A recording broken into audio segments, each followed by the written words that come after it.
Hello, my friends. We are back. We are live. The lights are on and we are ready to go. I am so excited to see you here once again. You know who I am. It's Miss Hitch from TJ, down and out, or around, or above you in Alexandria, Virginia, just outside of the Washington, D.C. area. Today, we are going to continue on our quest to understand both federalism and our evidence points on the argumentation FRQ. So let's just jump right into it. Okay. All right. So I had so many amazing questions last night, and now I'm only seeing two of them. I don't know. It's like I keep skipping slides here for some reason. But so many of you had really fantastic questions about what we talked about last class. So I want to make sure that I hit up some of those things so that we're all on the same page.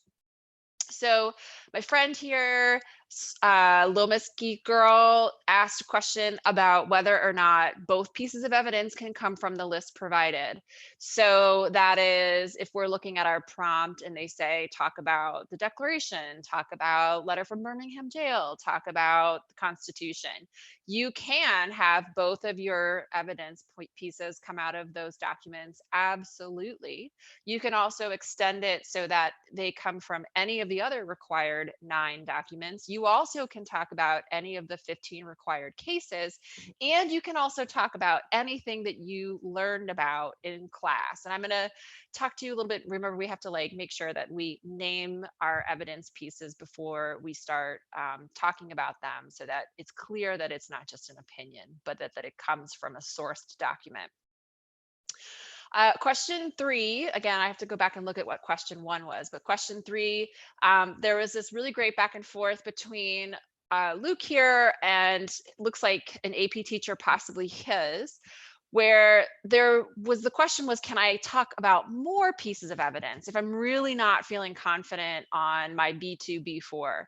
And that's called a spare tire. So if we are feeling unconfident about one of our pieces of evidence, of course, we can always go on and elaborate to continue with a new piece of evidence. So in essence, giving 3 pieces of evidence instead of 2. Absolutely, you can do that. You can do that really in any of the FRQs. It's a great way of kind of having an insurance policy if you're not really feeling confident.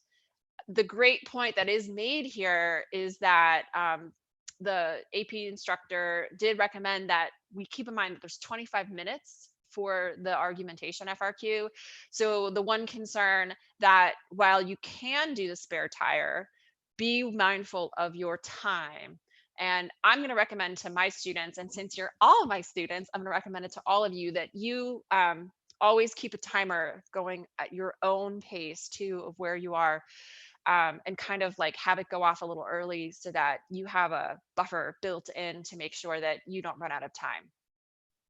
And I should say too, there was some question about how long we have. And again, it's 25 minutes for the argumentation FRQ, 5 minutes to upload. And then there's an additional, as you guys know, we're doing the content application, and you have an additional 5 minutes. So the kind of disconnect there is that that's not 45 minutes, and it feels like it's not congruent with what has been coming or what's been said. So know that it is 50 minutes in total, that you have 5 minutes after each essay.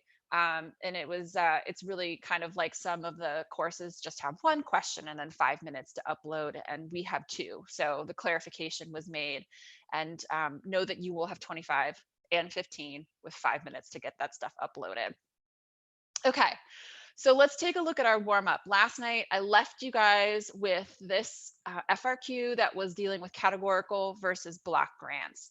And the first thing that I did, and you're going to see this today when I spend some time kind of going through this by hand and doing some hand annotations, I wanted to make sure that I really understood what kind of a question am I looking for here. Is it that idea that it's A+ or A-, right? We're looking at 2 sides in a refutation point, or am I comparing 2 things so that I'm rebutting and kind of weighing 2 things? And so here, the prompt says, develop an argument that takes a position on which type of grant, categorical or block, best serves the interests of citizens. So that is that rebuttal, right? We're looking at A versus B and not plus A minus A. We want to make sure that we're hitting up, we're weighing both of those things in our thesis statement, even though we don't have to come back and do the point D later on. It just, again, makes for a better, more concrete, more logical FRQ response. So here I went and I outlined really quickly. I thought about how I want to structure my arguments here. Why would someone say categorical? Has to do with accountability for spending in specific categories. Option 2, why would I say block is best? It best serves the interests of citizens because it allows flexibilities to states to serve community interest. So what would I use logically to support those? And if I'm thinking block, I go right to Brutus. I go right to the 10th Amendment. If I'm thinking categorical, that's more federal intrusion on spending patterns. I think of Constitution and I think of 51. Now, again, I've only been kind of using the documents that we have because this is a review session and I haven't really introduced a ton of external documents for you. So it's hard for me to rely upon all of these fantastic external sources that we may or may not have read because I'm going through an entire course in 28 45-minute classes. So I really have to get to the heart of the matter. And some of the additional stuff that you would talk about in class, I just don't have to rely on. Okay, so my claim is going to rest on the interest that so I'm gonna wanna make sure that I'm gonna pick the block, right? The block is my choice here. So this is more of a conservative perspective and it gets back to conservatism because we're talking about really honing the spending patterns to community interest. So I like that and that's the one that I'm gonna go with. So I also wanna start constructing my evidence and I want to see parallel language. So if I'm talking about community interest up there in my reasoning, when I'm coming back and looking at my evidence, I want to make sure that at least I'm thinking about that so I can pull that through on my commentary. And so we do see community's interest in Brutus 1 being discussed in my paraphrase of Brutus 1. And again, we see that leaving all powers not delegated, that's just kind of like straight language coming out of the Constitution. So I'll have to tie that back in on a commentary point, which will start tomorrow.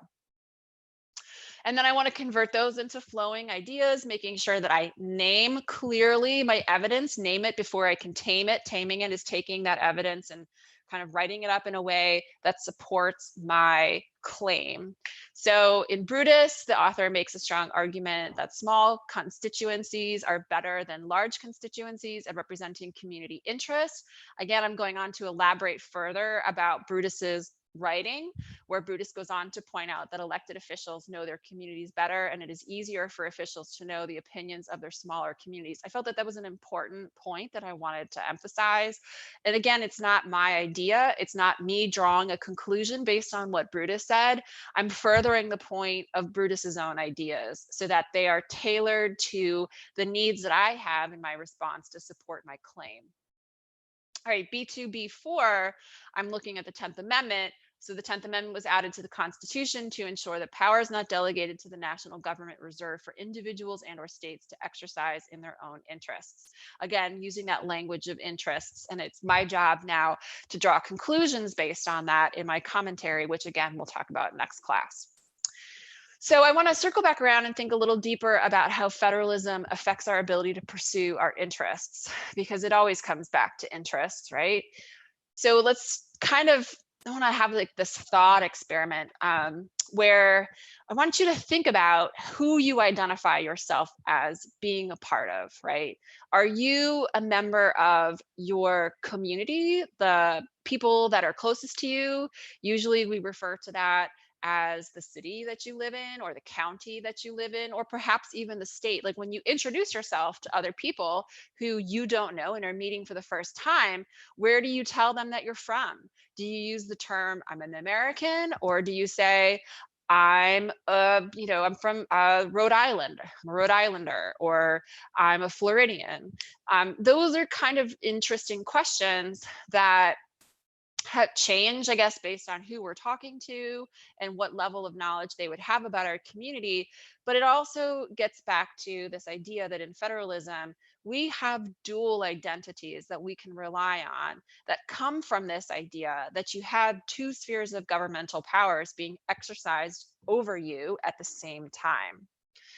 So I love this quote by Martin Diamond, which comes from this book, Martha Derthick. And for teachers who are following along, if you really want to have a reading that is either something for you as a resource or to really push how your students think about federalism beyond kind of where we traditionally go, Martha Derthick's writing on many communities is a really fantastic, interesting, academically interesting reading that pushes us to think about federalism beyond fiscal federalism and judicial federalism. It's kind of like thinking more about identity.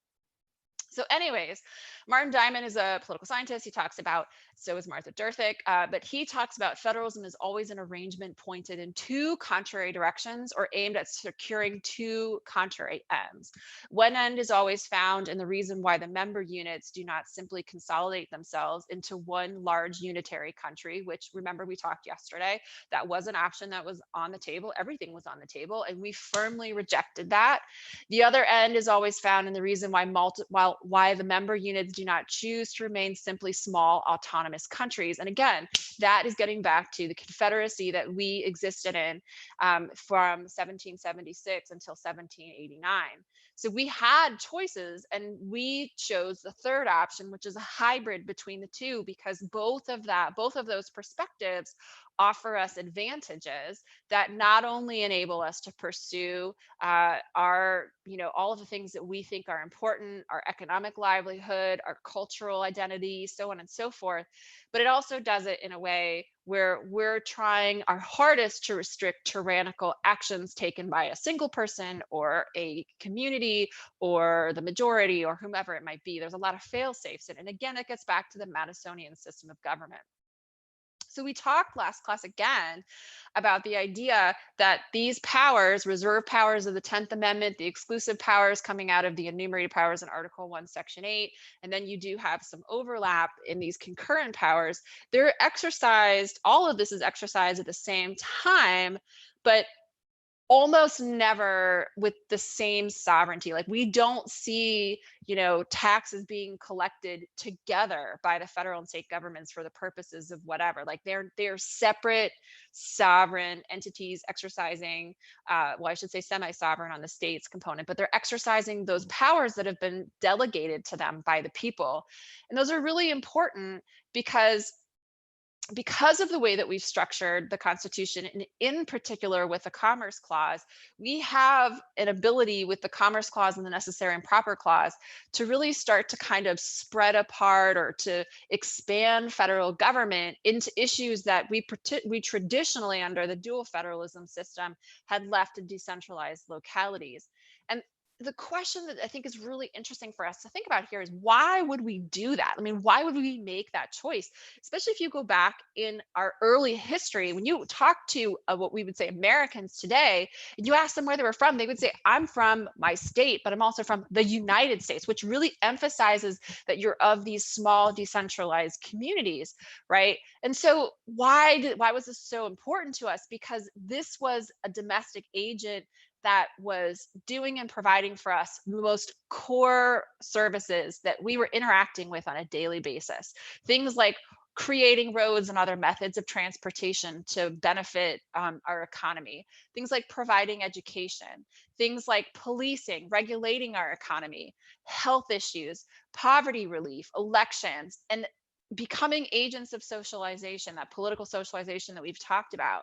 And in this time period, really up until 1932, when you were taxed, the lion's share of taxes came out of the state but stayed in the state, right? You were paying state taxes to support these things, which to whatever extent you felt was important, you could advocate to your mayor, to your board of supervisors, to your governor, to be able to advocate for these issues, but it's in a much smaller contained thing. And these are like more of the services that we think of that are essential in our life, right? That really help us on a day-to-day basis. Now, Martha Derthick, back in that article that I told you about, she talks about how there's two major waves that are going to shift us from local to national in character. And there are major societal changes that are going to cause a shift in our preference. So the first thing that she talks about is this idea of urbanization. And with urbanization, we have advances in transportation and communication technology. So society just changes. And as we're coming from these kind of localized, decentralized hamlets and moving into these huge, megalopolises, I can't say that word, words are hard. We're finding that there's a need for us to kind of have more power to the center to efficiently deal with problems that are popping up. Same thing is true right now. I mean, like this idea, we are constantly going through urbanization, and as we're moving into these, like more densely populated areas, we are looking less to maybe the state to help us, because the state doesn't necessarily always have resources to be able to combat the issues. We see that right now happening in New York State with Governor Cuomo talking and advocating and saying, I'm doing everything I can, but I really need federal help here. Another thing that we see kind of sideline is this growth of expertise in the bureaucracy. And the bureaucracy is there to really help us with our economy. And as we start to ask for more from the federal government in terms of facilitating our economy and our economic livelihood, we're going to see this tandem growth in the bureaucracy to help us either regulate those things or to promote them.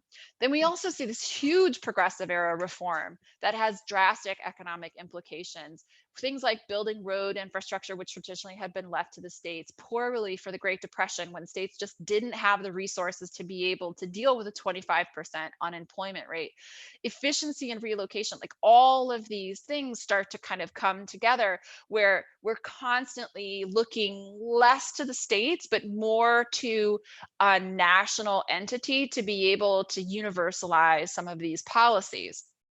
And then finally, probably the most drastic shift would be that during the civil rights era, in which you see the minoritized communities, the Black community in particular, but not exclusively, finding that the only way that they can advocate for equal protection of laws, for due process under the 14th Amendment, for their right to vote, for political, civil, and economic rights is it's coming up short in terms of being able to go to the states. And since we see this position shifting where we're looking more and more for the majority to see their issues being solved by a strong central or a national government, the civil rights era is going to do the same thing. And so we see even through today that we still have this conversation where we're changing expectations of who might be answering these problems for us, as the groups, the minoritized communities that we would put into civil rights leaders might shift over time.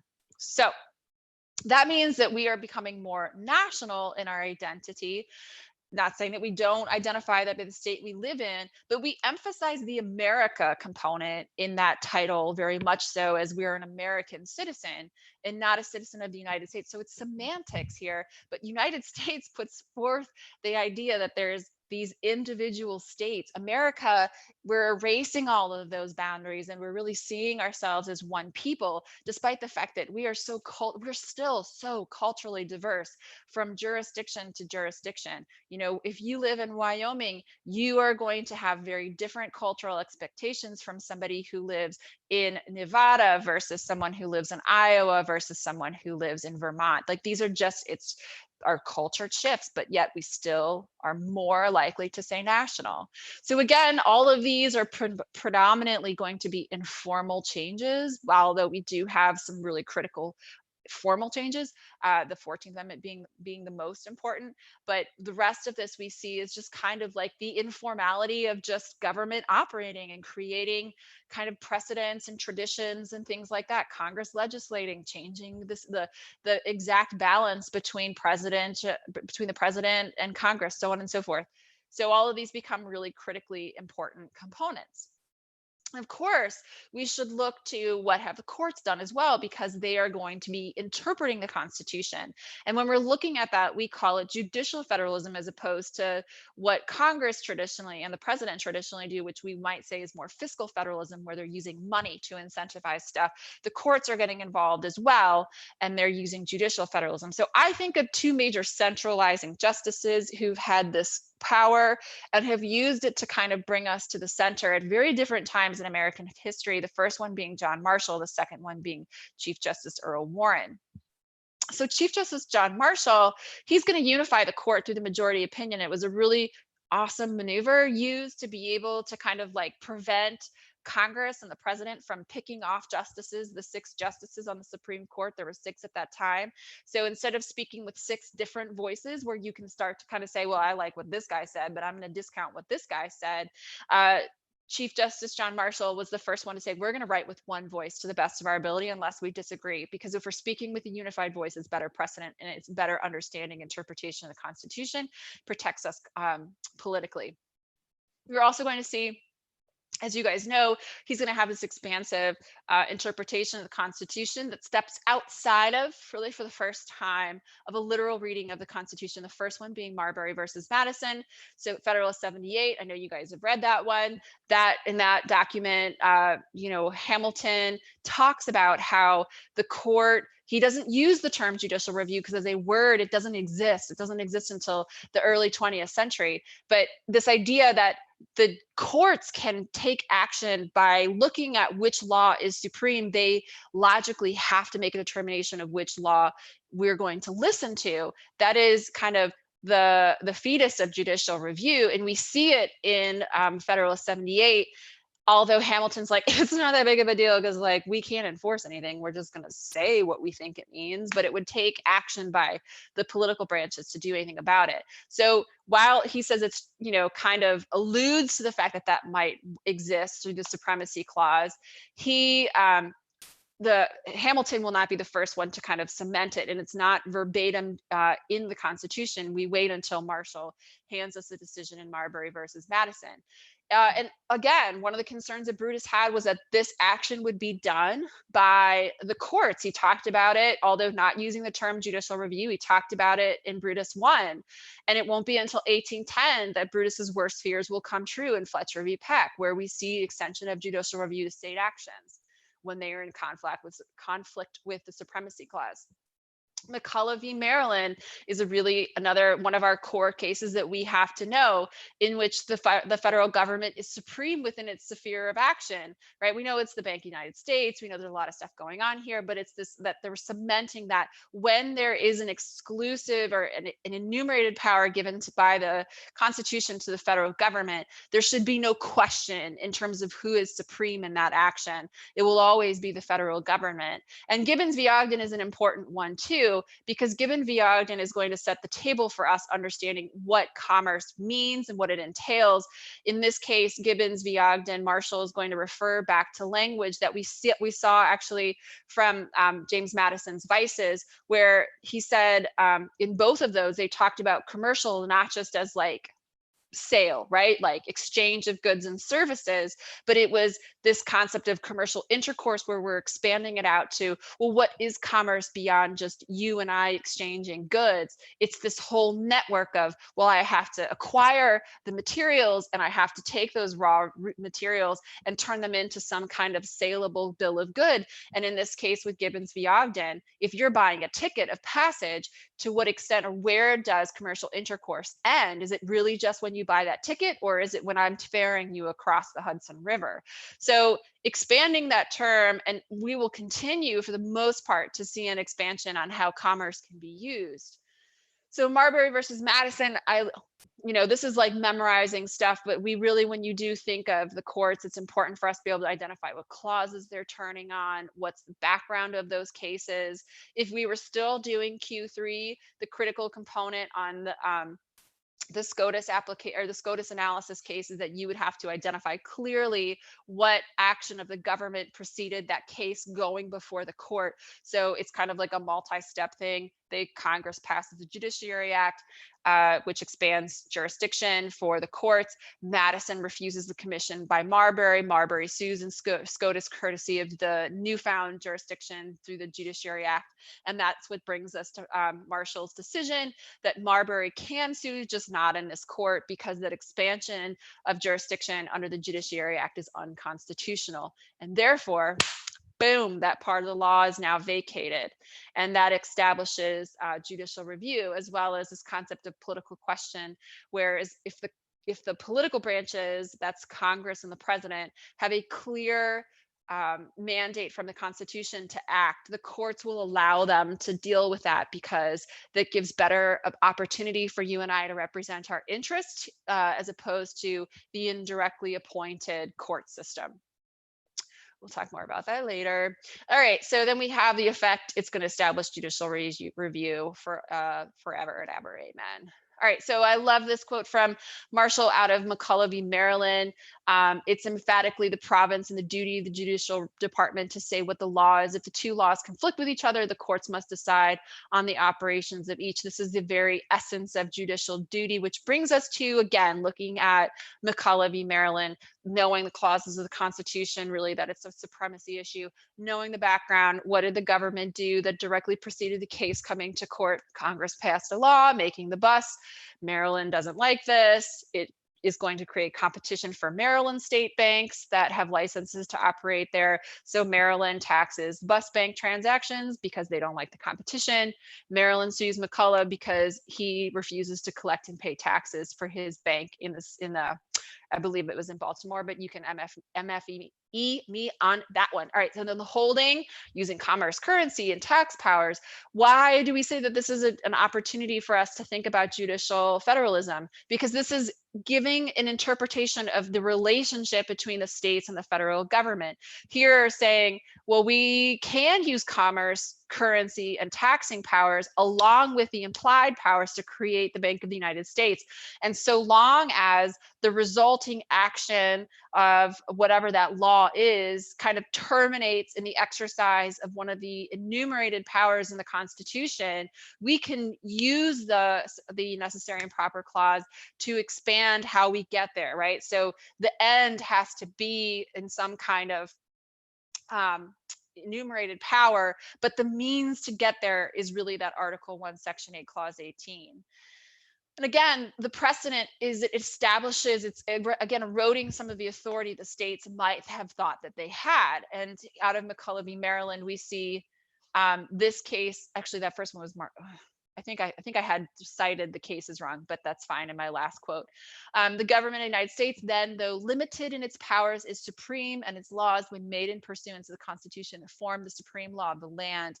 Anything in the Constitution or the laws of any state to the contrary, notwithstanding. Really critically important, we see supremacy clause. So this is significant because, again, it's helping us understand how to interpret these things. The courts, they cannot enforce their own opinions, and instead they rely on the enforcement of decisions by the political branches. That, again, that's Federalist 78. So precedent and tradition are deeply rooted institutions that courts rarely go ignored. And that's a critical important thing. A lot of times kids in my class will say, like, well, if the courts can't enforce anything, then why would they ever do something that breaks with precedent? And the answer is it comes at a cost to the political branches when they ignore the courts. We think about Jackson's ignoring Marshall's decision in Georgia, that Georgia could not pass laws. That's when you have that famous historical myth that Jackson said if Marshall likes this treaty so much, he can come and enforce it himself, meaning that Jackson wouldn't do it. Whether or not that actually was said was suspect. But it gets to the point where it's calling into question the interpretation of the Constitution that president has. Same thing here with the different perspective. Brown v. Board led to massive resistance here in the state of Virginia. Some jurisdictions closed schools for a year and a half so that they would not have to comply with the decision in Brown v. Board. And that, the longer schools were closed, the longer that they decided to not educate Black students in the state of Virginia, public pressure mounts. They're just become more and more isolated from what people feel is kind of like the mainline interpretation of what things are. So it comes at a political risk. Now, the Warren Court, oh my gosh, like, we are going to have so much fun when we get to this, but I want you to see how many cases that you are supposed to know that come from the Warren Court, because the Warren Court is the, after Marshall, the number one way in which we have reinterpreted our understanding of the Constitution, and it is through the 14th Amendment. The 14th Amendment is called by constitutional scholars the second constitutional convention because it radically takes out of the equation that the lowest level of representation is for the individual or is for the community. That's kind of how we originally understood it, was that you were represented because of the way that voting rights were extended as a community, as your locality. But the 14th Amendment, through equal protection of the law, is going to say that the individual is now the least common denominator that we have in our democracy. And it's going to take so much time for us to get to the point where we are looking at each one of the legal standards that exist, not from the locality, but now from the individual. And we see Brown v. Board, you need to know that one. That's a Warren court, right? Localities can't decide what's a constitutional way of educating kids in the neighborhood. Baker v. Carr, another required case. Now the federal courts are deciding that localities cannot leave representation just to localities. You have to have one man, one vote. That's a radical revision of how we understood representation to be determined. Miranda, I know this is out of order, but whatever, it's fine. You guys can put it into chronological order. Let's go chronological. We can do it. Engel v. Vitale, right? What can localities no longer do? Localities can no longer set the pace on what morality is in the community. Now individuals have the right to say, I'm not from the community's majority religion. I fight as this is a violation of my rights to free exercise. We get to Gideon v. Wainwright in 1963. Local courts cannot erode individual rights to legal representation on the grounds of income for felony trials. 1965, Griswold v. Connecticut. States cannot decide issues of morality on birth control and marriage because it intrudes on the individual right to privacy. 1966, oh my gosh, Miranda determines that local law enforcement officials have to establish certain ground rules on what the Fifth Amendment allows for individuals when they're interrogating them.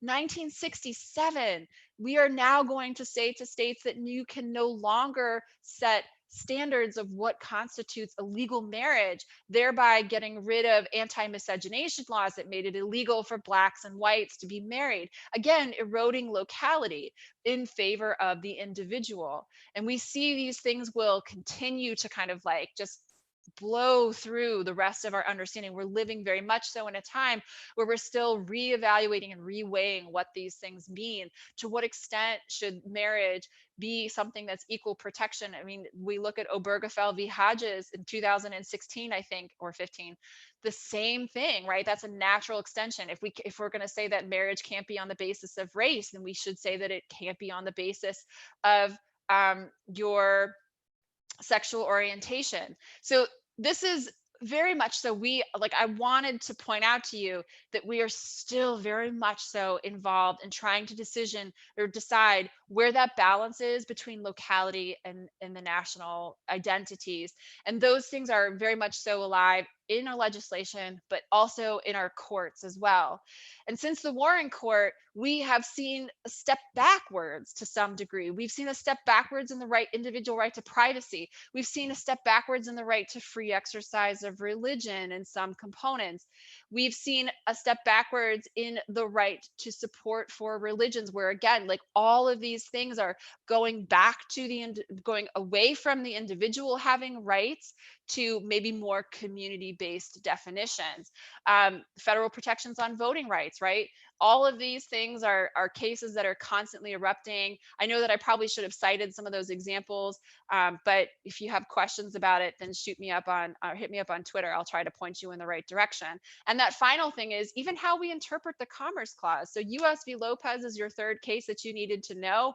Here we're looking at the clauses of the Constitution. This is, again, we're taking it, Congress had taken away the right to determine issues of safety in schools by passing the Gun-Free School Zones Act. They took it out of the locality's hand. They said this is something that we wanted to make sure is national in scope.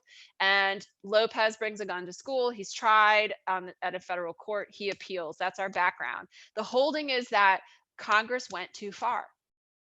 gun ownership in schools cannot be properly regulated using the constitutional reasoning found in the Gun-Free School Zones Act. It was re-legislated and it focused on guns brought over state lines and school zones. So we still have federal laws that prevent people from having guns in schools, just not in this expansive class of guns. It's more refined. So it's requires sometimes for Congress to reevaluate where they might stand in terms of the constitutional logic behind passing a law. Okay, so I need to prep for this because what we're going to do now is you're going to watch me walk my way through this. Because I told you today that we would be watching a live presentation of me kind of working through this. So here I have my prompt, and I'm going to make sure that you guys can see it. But I want to start out by saying here that our prompt today, again, is really reflecting on many of the same documents. But if we go back to our first acquisition flow chart here, I wanted to point out to you a couple of things. That if I want to get at a minimum just, these 2 points, I don't even have to have a claim in order to earn these 2 points. It's just I have to have evidence that logically connects back to my prompt. So my prompt here today, as you guys can see, is develop an argument that takes a position on which level of government, state or federal, can best protect the interests of the minority in faces of, and I actually changed this, an abusive majority. Come on, get with the program. Okay, so if I didn't put a claim in here and I just accurately framed any of these evidence pieces, right, I would be able to get the B1 point. If I didn't even have if I never wrote a claim and I picked something else, right, one of these or an external document, and it was logically connected back to this prompt, to this question, I could get the B2 point. I can't get the rest of this stuff, even if the evidence could be logical based on reasoning, unless I have a claim, because I need to take a position, right? This is my opinion on what best should on the answer to my question. And until I've given an answer by providing a claim with reasoning, right, these points are not mine to earn, because these points depend on having that claim, right? Here I'm just saying I can identify those evidentiary pieces. Here is saying I can take those evidentiary pieces and make sure that they connect to my masterful claim. Okay, so let's maybe take a little bit of a closer look at this here. I'm going to zoom in a little bit because I really want you guys to be able to walk through this with me. So we had talked about different types of documents, and as you guys can see here, we're weighing things. This is not plus A minus A, but there are 2 things that I need to weigh. Is it state or federal that best protects the interests of the minority in the face of an abusive majority? Okay, all right, yeehaw, we can do this. So let's turn to this guy. All right, so I'm looking at, and actually these are the wrong things. I borrowed this from somebody else or from a different day. So I need to turn this into option 1 is state, and option 2 here is federal, right? So those are my 2 positions that I have. Since I'm weighing these 2 out, I'm doing a rebuttal. So what's a logical thing for me to say here? All right, so if I'm thinking of this is in terms of the fate, I'm trying to protect the minority from an abusive majority. Welcome to my handwriting. All right, so my position for state, I want to think about this in terms of where I know that I possibly can go, right? So if it's state, I automatically know the first thing is that I'm probably going to end up talking about Brutus somehow here, because Brutus loves, state, love small government, all of those things. And if I'm going to talk about federal, I'm probably going to end up talking Fed 10, right? So if I kind of at least know where I'm going, it might help me think about my reasoning for selecting either one of these. Now, when we look at reasoning, I'm looking here, the states, generally when I think of Brutus, what he's telling me is that states are better able to represent the will of the people because there's smaller constituencies, right? So that might be where I go, better able to protect minorities because you have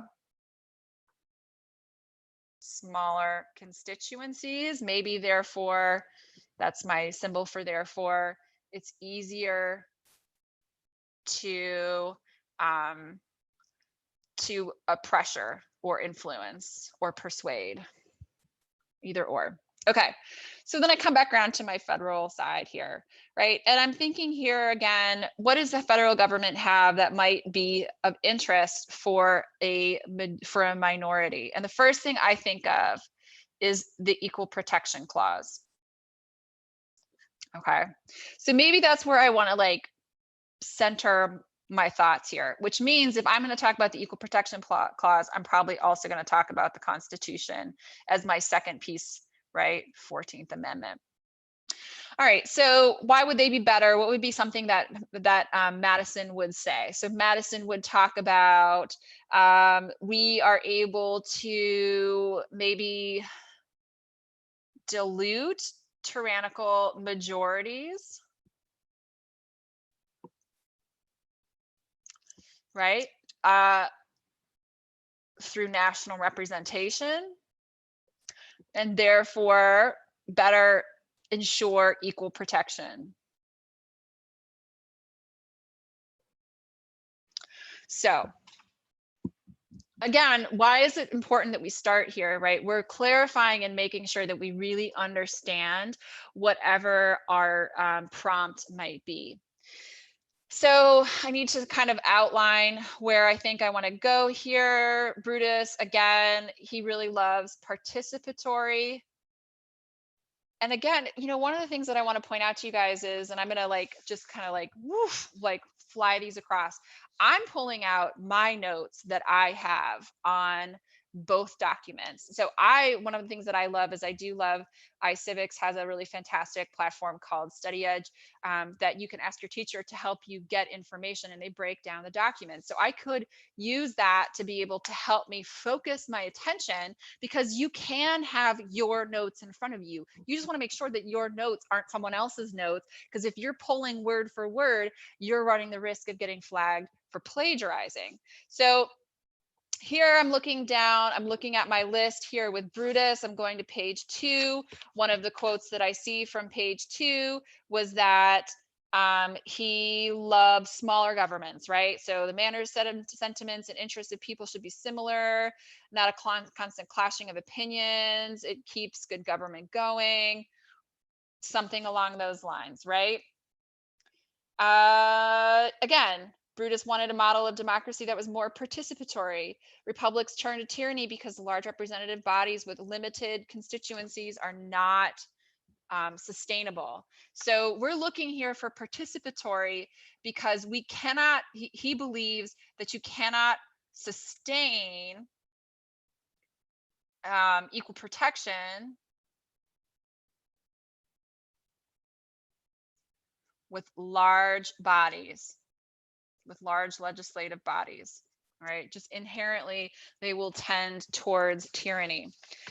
Federalist 10, I'm looking down my list here. What am I thinking? He likes the whole idea of diluting, passing things through, you know, larger representative democracies for competition. So we're thinking that larger constituents, or larger, let's see, what does he say? Larger bodies are able to make it harder to invade the rights. So larger representative bodies make it difficult to invade individual rights. Now, 14th Amendment here, I'm looking for the Equal Protection Clause. I don't really have to do much there. Maybe here for state, we talk about our friend that I just introduced you to, Martha Derthick, and her discussion of how localities have always best represented the community, right? Because they tend to be homogenous for various reasons. So what we see there is just kind of us starting down this road, and then I'm pulling out my other documents here, right? I would want to make sure that I turn this into a solid thesis statement, something along the lines of, got to pick one, right? I think I'm going to go, I feel a little bit better about this side. I feel like I'm a little bit better off the top of my head at talking about this. Maybe my understanding of Derthick isn't as reliable. Maybe my understanding of Brutus and the time period is a little hazy. So I'm going to say that while some may say that states better protect minorities from majority abuse because smaller constituents, smaller populations, I like that one better, have better access. I like that too.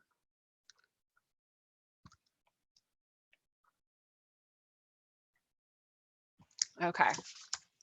So guys, you can see where I am. Of course, you're looking at my horrible handwriting, so enjoy that. I'm going to continue on. I need to like use a little bit of this lower paper. I would turn and then into my own that the federal government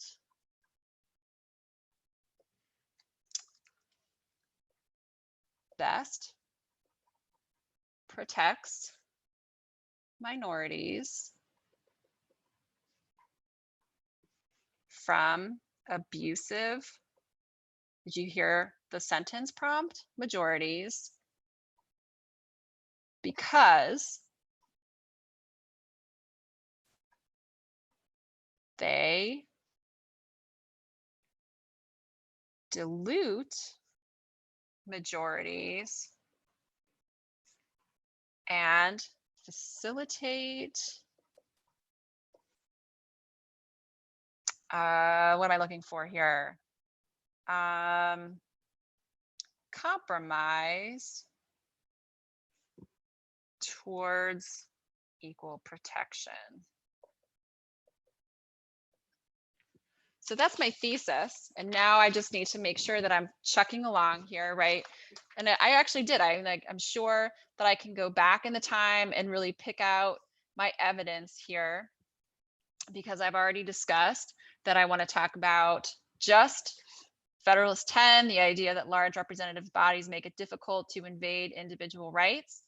I want to make sure I just have to kind of come up with a paraphrase of the Equal Protection Clause, something along the lines of states cannot pass laws violating equal protection. Okay, so I've watched the clock, and this was about 10 minutes or so of me kind of spitballing where I want to go, and I have a rough outline. So you have 25 minutes, right? And I spent a little bit of time talking to you about having notes next to you so that you can really make sure that you get through your material. And the other thing that you're going to notice is that you have an option here. You can handwrite and you can take stuff and print it up and then submit it that way. But look at, like, my handwriting normally is a lot better than this, but because I feel rushed, I would be concerned, I myself would be concerned that the reader would have a difficult time understanding what I'm saying. So I'm a much faster typer. I may turn to the option, if I have it available to me, if I have the resources, to use the typing function, right? But some of the, so like that's some of our hacks here are, use your outline. Your outline makes it much easier for you to kind of think about where you're going. You can also then just seamlessly take it and drop it into a flowing form. Use your notes that you have. You can outline stuff so that you're better paced to be able to turn that into an essay, so you're not fumbling, right? You can just kind of like make sure that you have your major points, right? What is always talked about in federalism or Federalist 10? We talk about, you know, where factions come from. How do we do that? We do it through dilution. Like a lot of this, the more that you practice, you're going to notice that you're going to just have repetition of the same kinds of ideas. And if you have those evidentiary points spelled out, what you'll notice is that the only thing that really changes, the only thing that really requires much thought, is the part of reasoning for your thesis statements, and your commentary is where you have to kind of take that evidence and massage it into something that is congruent with your claim. So that, my friends, let's go back to our PowerPoint here. That is kind of where some suggestions that I might have for you. And I'm going to do this again with you guys once we get to the commentary part. And the other thing I will say is that as you get more comfortable with what this stuff means, you don't need to use, like, this is the materials that I pulled out for you here. They're training wheels.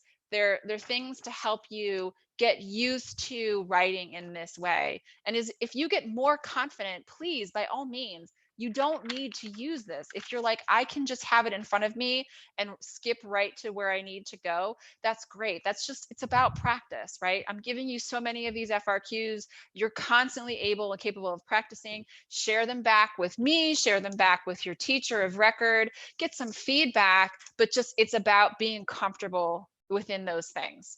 Okay, so which of the following is an accurate description of the decision in US v. Lopez? Is it A, the gun-free school zone is upheld as constitutional because regulation is an enumerated power? The gun-free school zone is upheld as constitutional because it's implied in the Commerce Clause, was struck down because it exceeded the Commerce Clause, or D, it was struck down because it exceeded the state's power to regulate guns? And the answer there is C, which is a really important component. One of the things that I see all the time in kids' responses is they think that US v. Lopez is a Second Amendment case. And I got to tell you, my friends, it's not. It is a Commerce Clause case. It is a federalism case. I know you want to talk about it because there's guns in the title, but that's not what this is about. All right, McCulloch v. Maryland, which has established the following principles. States cannot interfere with tax. The judicial branch can't intervene in political disputes. Federal Bill of Rights places no limitation on states. Federal government has power to regulate commerce. It's within judiciary's action or authority to interpret the Constitution. And the answer there is A.